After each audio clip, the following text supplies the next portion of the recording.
La enfermedad cardiovascular, parte 1.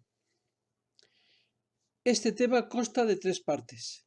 La primera, a modo de introducción, veremos cómo y por qué se estropean los vasos. La segunda, revisaremos la cardiopatía isquémica. Y en la tercera parte realizaremos una introducción a la insuficiencia cardíaca y las arritmias. Es un término que engloba problemas del corazón y los vasos sanguíneos. Aunque tiene su origen en distintas causas, enfermedades autoinmunes, reumáticas, infecciosas, degenerativas, tóxicas. Gran parte de ellas son debidas a la aterosclerosis y especialmente la cardiopatía isquémica, que es producida en su mayor parte por la afectación de los vasos. ¿Por qué se estropean los vasos? ¿Cuál es la razón, en ocasiones, que sea de forma brusca? La causa se debe a dos fenómenos que van juntos, la arteriosclerosis y la trombosis. La arteriosclerosis es el fenómeno de obstrucción progresiva de las arterias por inflamación y depósito de colesterol y calcio. Afecta a grandes y medianas arterias, no arteriolas ni capilares, especialmente del corazón, cerebro, piernas y aorta. La trombosis es la coagulación brusca de la sangre en alguna anomalía de la pared arterial o venosa. Es frecuente en la arteriosclerosis avanzada, cuando las placas son grandes.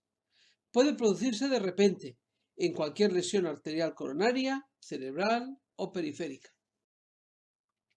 La arteriosclerosis afecta a las arterias, sobre todo aquellas que tienen un alto flujo de sangre, como las del corazón, coronarias, cerebro, riñón, piernas o aorta. Consiste en el depósito de distintas sustancias, fundamentalmente colesterol, debajo de la capa interna de las arterias, entre el endotelio y la capa muscular. Le llamamos a esto placa de ateroma. Este depósito al principio es muy pequeño, pero con el tiempo y mediante la acción de los factores de riesgo va aumentando y va produciendo una bolsa de grasa cada vez mayor que obstruye la luz de la arteria y dificulta el paso de sangre por ella. Ya se ha comentado cómo el colesterol es un componente fundamental de las placas de ateroma. Cuanto más alto sea el nivel de colesterol, más facilidad habrá para que se deposite en las arterias y se formen las placas más rápidamente.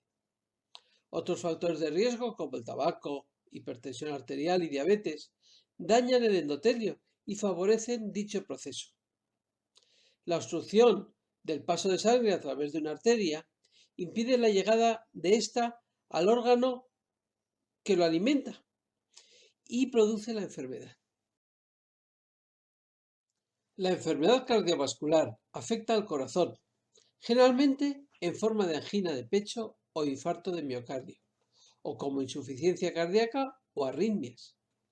Puede afectar a otros sistemas como el cerebro, siendo las patologías más frecuentes el infarto cerebral, la hemorragia cerebral y el accidente isquémico transitorio.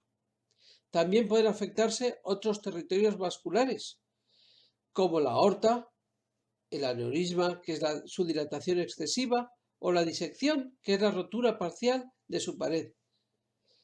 Arterias de las piernas, con isquemia de extremidades inferiores, o arterias de otros territorios, arteria mesentérica en el aparato digestivo, arterias renales, oculares, etc. Centrémonos en el corazón. Globalmente, las enfermedades que afectan al corazón son la cardiopatía isquémica.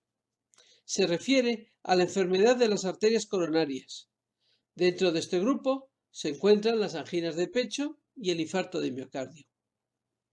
La insuficiencia cardíaca, donde se afecta el músculo cardíaco y disminuye la fuerza del corazón. La causa más frecuente es la cardiopatía isquémica, pero puede haber otras muchas causas que la produzcan. Las arritmias. Se afecta el sistema eléctrico del corazón. En consecuencia, la sincronía sístole-diástole está alterada, o las pulsaciones aumentan sin causa fisiológica, taquiarritmia, o disminuyen excesivamente, bradicardias o bloqueos, o van desacompasadas, extrasístoles, fibrilación auricular, etc. Muchas gracias. Puede obtener más información en esta misma página web, en la Fundación del Corazón o en los manuales Merck.